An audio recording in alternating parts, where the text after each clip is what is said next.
মহাবিশ্বের বিশাল ক্যানভাসে অসংখ্য গ্রহ নক্ষত্রের গ্যালাক্সির ভিড়ে হারিয়ে যাওয়া এক নিঃসঙ্গ চরিত্রের নাম রোগ প্ল্যানেট। বিজ্ঞানীরা যাদের বলেন নক্ষত্রহীন ভবঘুরে গ্রহ, এরা যেন মহাবিশ্বের অনাথ সন্তান।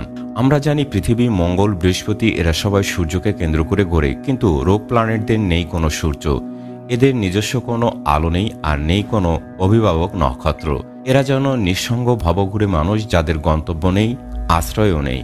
বিজ্ঞানীদের অনুমান অনুযায়ী আমাদের মিল্কি ওয়ে গ্যালাক্সিতে এমন বিলিয়ন বিলিয়ন রোগ প্ল্যানেট থাকতে পারে। উদাহরণ হিসাবে বলা যায় 2012 সালে জ্যোতির্বিজ্ঞানীরা J2126 নামের একটি বিশাল গ্রহের সন্ধান পান, যেটি পৃথিবী থেকে প্রায় 120 আলোকবর্ষ দূরে।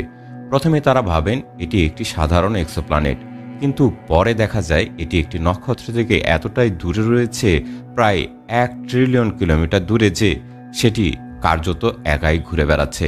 এদের জন্ম রহস্যময়। কেউ কেউ বলে এরা জন্ম নিয়েছিল কোনো নক্ষত্রকে ঘিরে, কিন্তু কোনো সময় মহাজাগতিক সংঘর্ষ, বিকর্ষণ বা অভিকর্ষজ বিভ্রাটের ফলে সেই কক্ষপথ থেকে ছিটকে পড়ে যায়।